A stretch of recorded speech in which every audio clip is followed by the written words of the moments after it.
नमस्कार। प्रारब्ध पर आप सभी का स्वागत। मैं अवनीश। चैनल आपने सब्सक्राइब किया है, वीडियोस को आप लाइक करते हैं, शेयर करते हैं, बहुत बहुत धन्यवाद। बेल आइकन जरूर दबाइए ताकि किसी भी वीडियो अपलोड या लाइक की सूचना सबसे पहले आपको सीधे मिले। स्क्रीन के दूसरे हिस्से में आइए स्वागत कर लेते हैं भाऊ तोरसेकर सर का। भाऊ बहुत बहुत स्वागत, नमस्कार, प्रणाम। भाऊ, बंगाल चुनाव के नतीजों के बाद, शपथ ग्रहण के बाद, अब अगर समाचार के बारे में मैं बात करूं तो दर्शकों के सामने भी रख देता हूं, आपको तो पता ही है। रथिंद्र बोस, ये पहला मौका है जब बंगाल की विधानसभा को नॉर्थ बंगाल से स्पीकर मिला है। पेशे से चार्टर्ड अकाउंटेंट है, बहुत पुराने आरएसएस और भारतीय जनता पार्टी से जुड़े हैं, प्रदेश उपाध्यक्ष भी रहे हैं।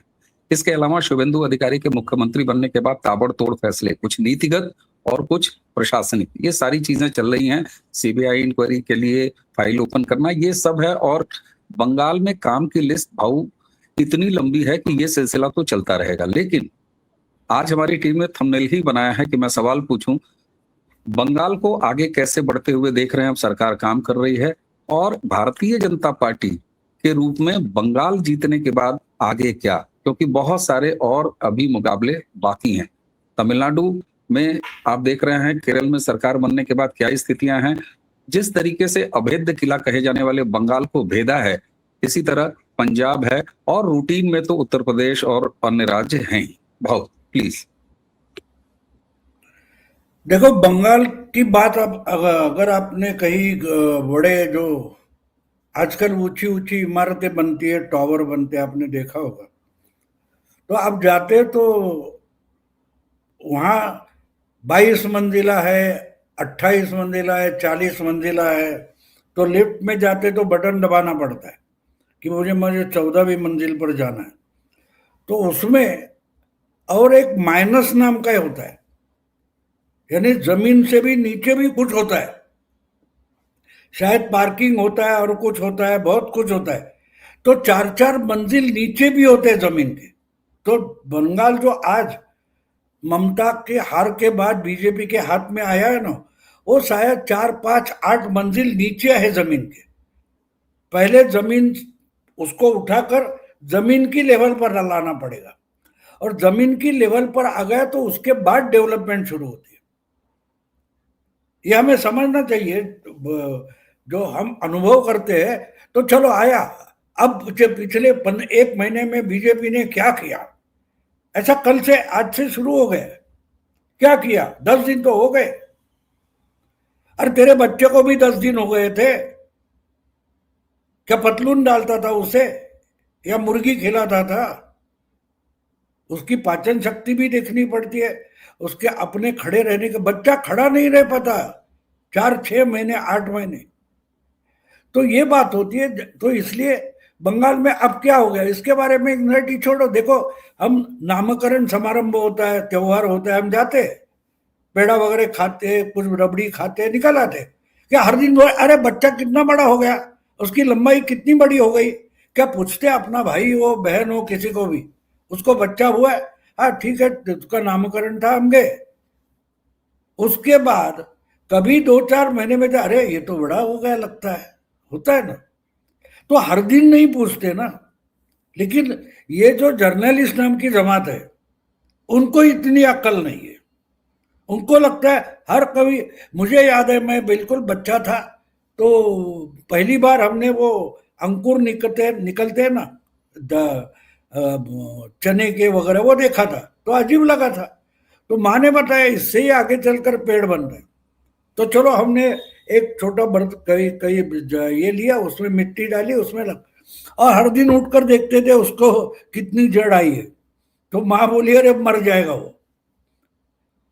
हर दिन मत देखो उसको, जमीन मिट्टी पकड़नी पड़ती है, जड़ निकलती है।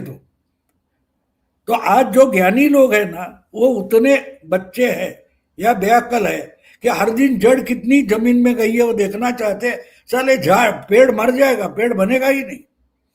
तो ऐसी बात होती है। अभी अभी चुनाव का नतीजा आया है, इसको 6 महीना देखो। वो तमिलनाडु का स्टालिन जो है, उसको मैं मानता हूँ, बोला 6 महीने हम इस सरकार का विरोध नहीं करेंगे। इसको स्टेट्समैनशिप बोलते हैं, उसको समझ बोलते हैं, समझ बोलते हैं। लेकिन ये कल अभी देखो 2-4 दिन नहीं गए, अरे अभी इसका मंत्रिमंडल एक्सपेंशन कब होगा, मेरे समझ में नहीं है। उसका एक्सपेंशन पर तुम्हारा शादी का मुहूर्त टिका है क्या? तो वो होगा। अब देखो जो बदल करना था, जो लोग 2021 के वायलेंस के बाद 5 साल लगे रहे, 5 साल के बाद वो वायलेंस सहकर इन लोगों ने बंगाल में ममता को हरा कर दिखाया। तो पता चलता है कितना लॉन्ग टर्म प्लानिंग करते, कितना लॉन्ग टर्म प्लानिंग करते। अच्छा, इसमें 2 हिस्से होते, एक तो बंगाल के लिए है, देश के इंटरनल पॉलिटिक्स के लिए, लेकिन बंगाल बॉर्डर स्टेट है तो ये इंटरनेशनल मामला भी है, सेंट्रल गवर्नमेंट का भी मामला है, स्टेट गवर्नमेंट का मामला है, लोकल लोगों की इश्यूज है। ये आहिस्ता है। और आम जनता है जिनकी परिस्थितियां बिल्कुल ममता ने खराब कर रखी थी, नर्क बना दिया था, वो पूछते नहीं, वो नाच रहे। और जिनको ऐसा कोई नतीजा का पता ही नहीं था, ये सवाल पूछ रहे आगे क्या, आगे क्या, आगे क्या। तो ऐसा पूछने वाला एक हमारा दोस्त है, उसको मैंने बोला तू मर जाएगा कल। तो बोला क्यों? नहीं तुझे रुकना ही नहीं है ना, 1 साल बाद क्या होने वाला है उसके लिए तू रुकना नहीं चाहता। तो एक काम कर, मैं 1.5 साल बाद जो कुछ होने वाला है बताता हूं, 14वीं या 17वीं मंजिल से कूद जा, मर जा। ऐसे जो पूछते मुझे गुस्सा आता है। समय लगता है ना चीजों को। टाइम टेबल डिक्लेयर किया, पर्चे कब भरने हैं, विड्रॉ कब करने हैं, वोटिंग कब होगी, गिनती कब होगी, और उधर डिक्लेयर नहीं किया तो रिजल्ट आया क्या पूछोगे। अब एग्जाम सेंटर में जाते हो तो आपको बुक दिया जाता है, 3 घंटे होते हैं, एक पहला लाइन लिखा नहीं, कितने कितने मार्क मिले, कितने नंबर मिले, अरे एक लाइन लिखा नहीं, 5 मिनट हुए नहीं।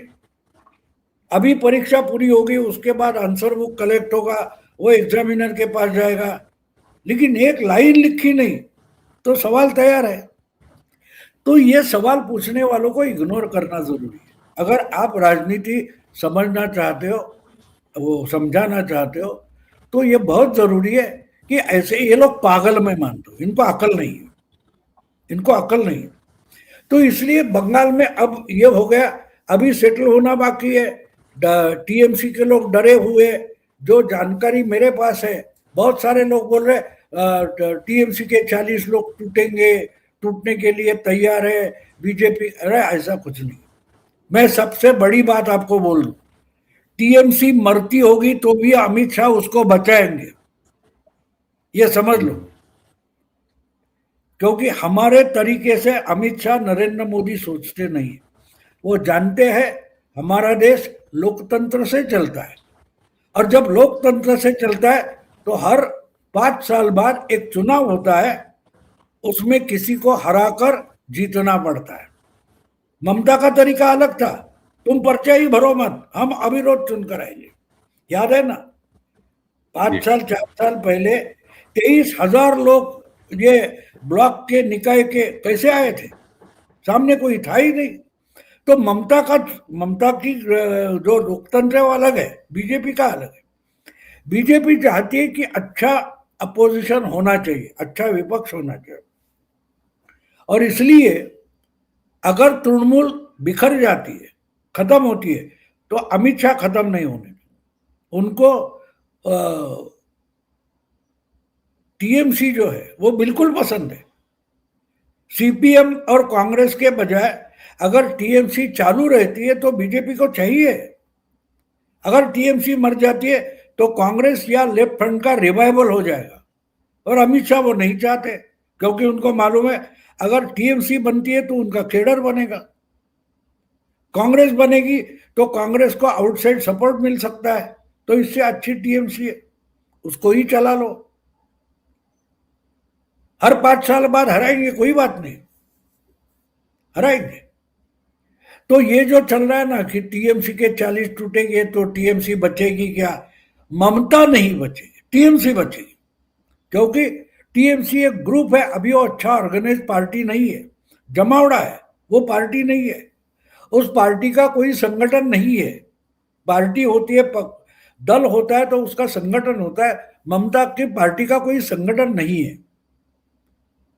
वो सत्ता से चिपके हुए थे, सत्ता निकल गई तो बिखर जाएगी।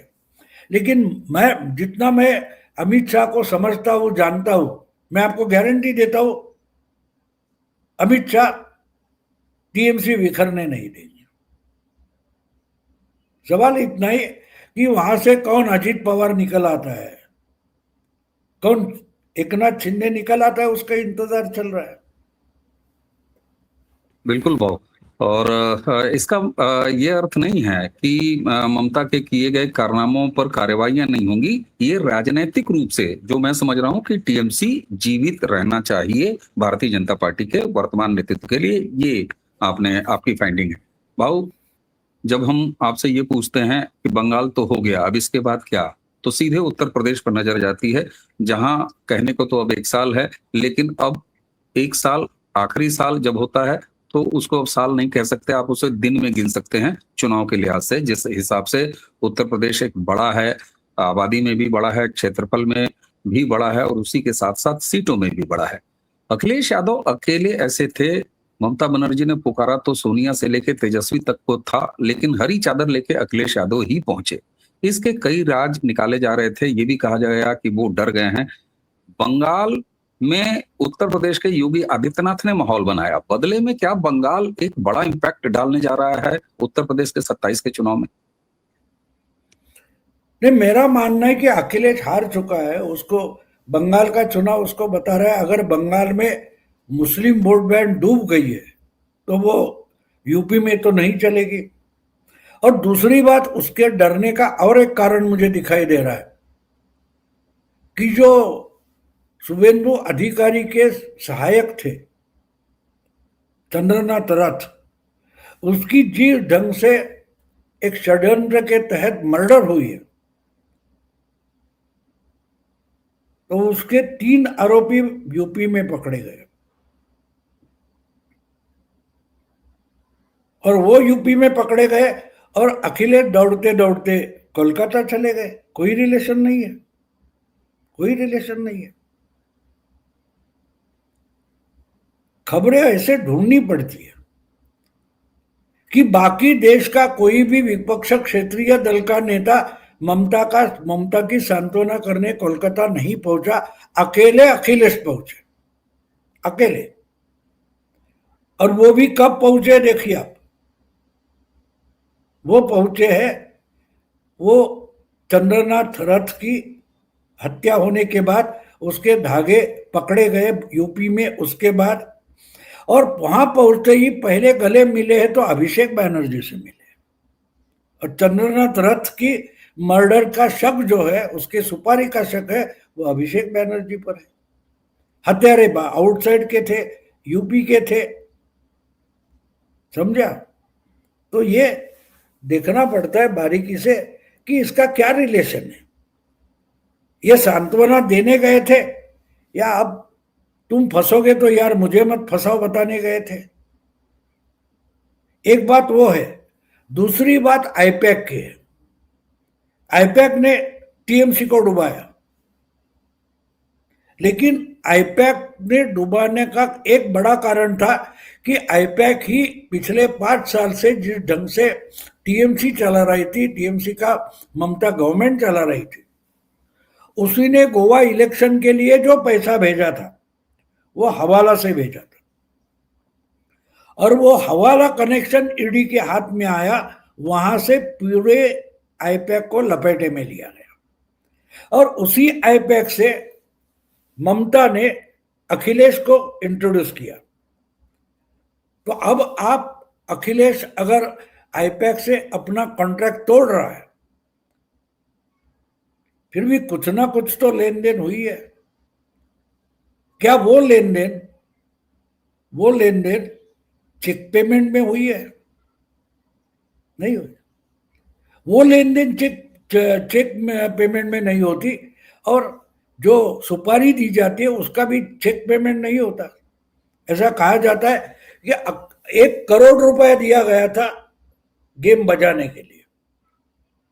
अब ये 1 करोड़ रुपए कैश तो नहीं दिया होगा, हवाला से दिया होगा, और वो हवाला का क्या होता है आपको मालूम है? मैं आपको यहां पैसे दे दूंगा और दुबई में हो या कोलकाता में हो, आपका कोई इंसान वहां से पैसा हैंड ओवर करेगा।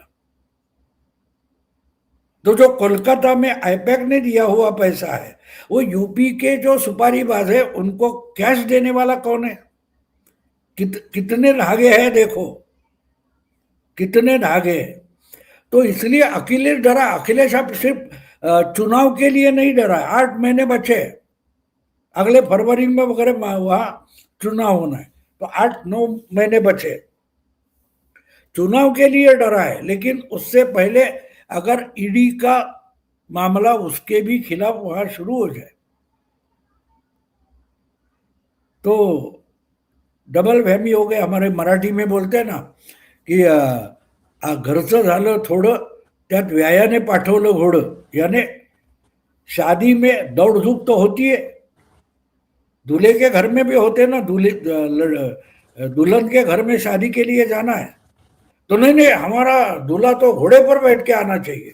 इसलिए जो समझी है उसने घोड़ा भेजा। अब इस घोड़े को संभालेगा कौन? एक तो घर में दौड़ धूप चल रही, उसमें घोड़ा भेजा है। तो यानी घर का जो काम है वो नहीं निपट रहा है और दूसरा के घोड़ा आ गया। तो उस ढंग से अखिलेश के लिए प्रॉब्लम बड़ा हो गया। चुनाव दरवाजे पर खड़ा है और शायद ईडी आएगी, शायद ये चंद्रनाथ रथ का मामला आएगा, क्या क्या आएगा पता नहीं। ना रही माया, न रही ममता। माया से तो, मायावती से तो कुछ होना धोना नहीं है। और राहुल गांधी तो दगाबाज है, उन्होंने खुद सोशल मीडिया पर बोल दिया, तो बात साफ हो गई। चारों ओर से घिर गए। हारने वाले तो है, लेकिन कम से कम बुरी हार ममता जितनी ना हो, ये अपेक्षा करते हो। बिल्कुल। अच्छा भाऊ, जिस तरीके से पहले 34 साल लेफ्ट ने, उसके बाद 15 साल ममता ने, और कांग्रेस भी रही तो कौन सा हिंदुत्व को कभी उसने एक पैसे का भी भाव दिया। वेस्ट बंगाल में जिस तरीके से बल भर इन लोगों ने हिंदुत्व और सनातन को दबाया था, लेकिन उसने अपने आप को उभारा। उत्तर प्रदेश में तो योगी आदित्यनाथ, और 2 बार की उनकी अपनी परफॉर्मेंस और डिलीवरी भी है, हर तरह की, विकास से लेके और सनातन के पुनर्स्थापना तक की, उसके इनरिचमेंट तक की। क्या आपको लगता है कि उत्तर प्रदेश का जो चुनाव का पैमाना है वो विकास के साथ इस हिंदुत्व के कंटिन्यूटी पर सेट होगा? और अखिलेश यादव फिर तरह तरह के बयान, उनके नेताओं के बयान, अखिलेश यादव अपनी राजनीति में कुछ अंतर करेंगे या राहुल एक बार फिर उनके साथ आके उनका खेल और बिगाड़ेंगे? जमीन क्या सेट होगी उत्तर प्रदेश में? नहीं, राहुल को शायद वो सही जा रहा है, ऐसे मैं मानता हूं। क्योंकि जितने क्षेत्रीय दल बने हैं वो कांग्रेस को नोच नोच कर बने। जब तक वो नहीं मर जाते तब तक कांग्रेस को अपना वोट बैंक वापस मिलने वाला नहीं। तो अब राहुल गांधी ने तय किया इनके साथ दोस्ती रखेंगे, इन समय पर उसको दगा देंगे। इनका भले आज बीजेपी जीत जाए, लेकिन इनको छोड़कर जाने वाला जो वोटर है उसको तो चारा नहीं रहता। बीजेपी नहीं चाहिए तो कांग्रेस के पास आ जाओ। तो इसलिए जो कांग्रेस से खिसका हुआ वोटर है वो वापस लाने की स्ट्रेटेजी पर राहुल गांधी काम कर रहे हैं। वो अपनी पार्टी जिताने के लिए कोशिश नहीं कर रहे, अपनी पार्टी नहीं जिताना चाहते, वो अपनी पार्टी की ताकत वापस लेना चाहते। और वही गड़बड़ हो गई है। ममता तो इनसे अलग थी, लेकिन अखिलेश जो है वो तेजस्वी जैसा है। अब राहुल गांधी चुनाव जैसे जैसे नजदीक आ जाएगा, समझो नवंबर दिसंबर के बाद राहुल गांधी उत्तर प्रदेश में एक्टिव हो गए और अखिलेश का खेल बिगड़ गया। आपको याद होगा बिहार में चुनाव के 4 महीने पहले कन्हैया कुमार और पप्पू यादव को भेजकर उसमें उसके तेजस्वी और लालू के दिमाग में डायलेमा पैदा कर दिया। वो अल्लाह बरू कौन था वो, और कन्हैया लालू को मिलने नहीं गए। लालू गुस्सा हो गए तो इनका अलग उनका अलग, फिर ये बोले नहीं हमको 150 सीट चाहिए, 100 सीट चाहिए। ये झगड़े में उलझा कर रखा ताकि तेजस्वी यादव का परफॉर्मेंस खराब हो। ये आप समझो, बिल्कुल यही काम ये उत्तर समझना प्रदेश में जरूरत अजय है। राय कर रहे हैं। बहुत बार हमें लगता है ये गलती कर रहा है, गलती नहीं, गलती जानबूझकर की जाती है। तो मुझे लगता है कि Rahul Gandhi, there is a method in madness, वो जानबूझकर कर रहे हैं। उनको अब समझ में आया कि जो क्लास बीजेपी के साथ चला गया, हम उसमें से कुछ नहीं उठा सकते, नहीं ला सकते वापस। तो बचा है तो ये है, और इनको बीजेपी से डरा कर समझो 17, 18, 20% मुस्लिम है, उसमें से 15% भी मिलता है तो चलेगा, बाकी इधर उधर का करेक्ट करेंगे। लेकिन अगर उसमें हिस्सेदारी है तो वो हिस्सेदारी खत्म करनी है, और इसके लिए क्षेत्रीय दल को एक एक करके सबोटेज करना, ये राहुल गांधी की आज की राजनीति है। बिल्कुल बहुत। और उत्तर प्रदेश में जो इनके अध्यक्ष हैं अजय राय, ये शुरू कर चुके हैं कि हमको इतनी सीट चाहिए, हम बड़ी पार्टी हैं, हम जो है राष्ट्रीय पार्टी है, उत्तर प्रदेश में शुरू हो चुका है। अच्छा बाबू, एक जगह और पंजाब के बारे में मेरे एक जानने वाले हैं, पॉलिटिकली वहाँ एक्टिव हैं, काफी और गंभीर व्यक्ति हैं, आरएसएस से भी जुड़े हुए हैं और अच्छा काम करते हैं। उन्होंने एक बात कही, उन्होंने कहा कि वेस्ट बंगाल के इस रिजल्ट के बाद पंजाब में ये माहौल है कि जिस तरीके से ड्रग्स ने युवाओं को चपेट में ले रखा है, एक अकेला ये मुद्दा है जिसने ये सेंटिमेंट पैदा किया है, केवल हिंदुओं में नहीं, जट सिखों में, रमदसियों में, और 40% के लगभग दलित आबादी अकेले पंजाब में रहती है, सबसे बड़ी देश में। वहां एक सेंटिमेंट है कि साहब एक चांस अब भाजपा को दो, ये संभवतः हमारे बच्चों को बचा लेंगे। और ये बंगाल से और ज्यादा मजबूत हुआ है एक तरह से, अब वो सरफेस पर दिखाई दे रहा है। क्या आपको इस तरह की संभावना दिखाई देती है? क्योंकि सोचा तो बंगाल के बारे में भी 2021 में किसने सोचा था कि इतनी बड़ी संख्या में आ जाएगी, लेकिन दूसरे अटेम्प्ट में आ गई। पंजाब में ये जो सेंटिमेंट बन रहा है, क्या ये फर्टाइल है या अभी एक या दो बार और कोशिश करनी पड़ेगी भाजपा को? क्योंकि संगठन लगभग बंगाल जैसा है जैसा 2021 में बंगाल में भाजपा का था, वही हाल पंजाब में भी है। देखो, संगठन की बात मैं इतना इम्पोर्टेंट नहीं मानता, जनमानस मानता हूं। बंगाल में पिछले 1.5-2 साल में जनमानस इतना बन गया।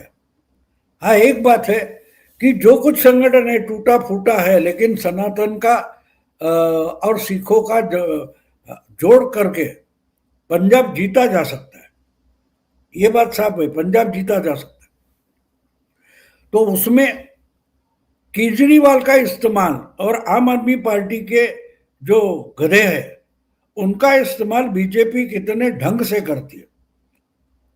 एक बात होती है, एक बात समझो आप, कि भले आपके सामने खड़े आपके दुश्मन हैं, लेकिन उनके पास कुछ क्वालिटी होती है जो उनके काम की नहीं होती, आपके काम की होती है। मैंने कई एक वो रेड जो में देखा था, ये जो भालू होता है, भालू,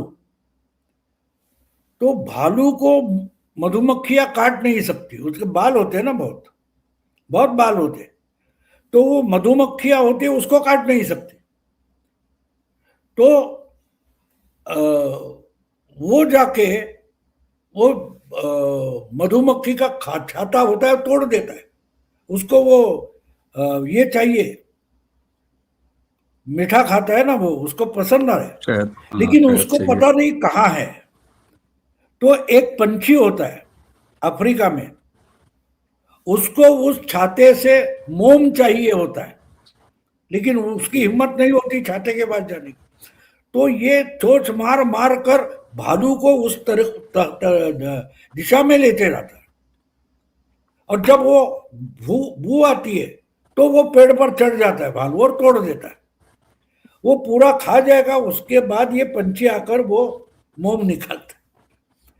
तो पंछी की जरूरत क्या है? मोम है, उसको छाते से, बाकी उससे कोई मतलब नहीं है, लेकिन वो भालू के लेकर आता है। तो उस ढंग से अपोजिशन में बहुत सारे लोग होते हैं, केजरीवाल होते हैं, भगवंत मान होते हैं, ममता दीदी होती है।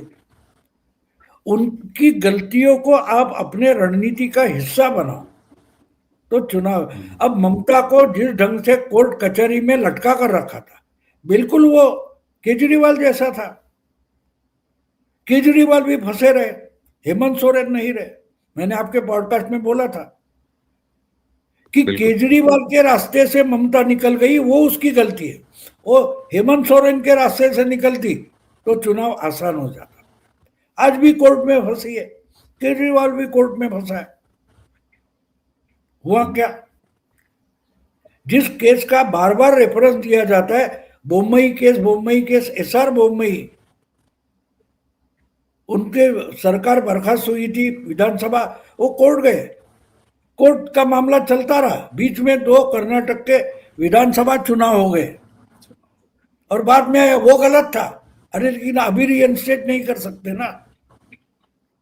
अब ममता कोर्ट में जाकर कोई भी जीतेगी वगैरह, तो चुनाव का जो फैसला है वो तो नहीं बदला जाएगा। बिल्कुल। तो इसलिए बंगाल, पंजाब में भी जिस ढंग की गलतियां हम ये केजरीवाल वगैरह कर रहे हैं, उसका इस्तेमाल अमित शाह वगैरह कैसे करते हो देखना चाहिए। अभी शुरू हो गया होगा, मुझे पता नहीं है, लेकिन आरएसएस वगैरह बीजेपी वाले बहुत पहले से शुरू कर देते, वो 2-2, 3-3 साल पहले से ग्राउंड वर्क शुरू कर देते। क्रिकेट की मैच हम एक दिन के लिए देखते हैं, लेकिन उसका पिच बनाना 7-7 दिन चलता है, 10-10 दिन चलता है पहले। तो वैसे ही चुनाव का मामला जो है, आरएसएस बहुत सालों से काम शुरू कर देती है। अभी पंजाब में क्या ग्राउंड बना है, नहीं बना है, मुझे कोई मिला नहीं है, मिलेगा तो मैं वो बात बोल लूंगा अभी तो। लेकिन एक बात है कि जो गलतियां केजरीवाल कर रहे हैं, वो लोगों को दिखाई दे रहा है। ये गुजरात, दिल्ली हार गया और यहां आकर राजा बना बैठा है। चला, हमने इसको चुना था, हमारा मुख्यमंत्री इसका प्यून बनकर काम कर रहा है। ये लोगों को दिखाई देता है, लोगों को दिखाई देता है। तो बिल्कुल भाव। और दूसरी बात, ये पंजाब में जिसने पार्टी का संगठन खड़ा किया, वो तो अब बीजेपी में आ गया ना, पाठक। हाँ। वो इनके सब अंदर के मामले बताए ने, कार्रवाई के लिए नहीं, इनको हराने के लिए कौन से पैतरे चाहिए, वो अंदर का आदमी बताता है तो पैतरे आसान हो जाते। बिल्कुल, ये उदाहरण है ना, इससे पहले हेमंता दादा उदाहरण है असम में, और शुभेंदु अधिकारी स्वयं बंगाल के उदाहरण रहे हैं। और वो जो भालू और चिड़िया वाली आपने कहानी सुनाई, कहानी का मतलब यथार्थ सच है। तो ये चड्डा साहब के नेतृत्व में ये जो निकल के एक जमात आधे दर्जन से ऊपर वाली आई है, तो इससे कुछ तो लगता है कि सड़क खुल गई है इस तरफ। तो काम भी नीचे है, क्योंकि काम का ही वो प्रतिफल है पंजाब। निश्चित तौर पर भाऊ, बंगाल की वर्तमान और बंगाल में अधीर नहीं होना है, यहाँ से लेकर उत्तर प्रदेश का 2027 की जमीन और साथ साथ पंजाब के बारे में आपने बताया। इसके लिए आपको बहुत बहुत धन्यवाद। मुझे उम्मीद है दर्शकों आपको एक बृहद और बड़ी दृष्टि मिली होगी। भाऊ, समय देने के लिए आपका बहुत बहुत धन्यवाद। दर्शकों, इससे पहले कि आज की यह चर्चा समाप्त करें, एक बार फिर वही निवेदन, सब्सक्राइब जरूर कर लीजिए अगर नहीं किया है तो, वीडियोस को लाइक कीजिए, शेयर कीजिए और बेल आइकन जरूर दबाइए। भाऊ, आपको एक बार पुनः प्रणाम के साथ, चरण स्पर्श के साथ नमस्कार, प्रणाम, जय जय श्री राम।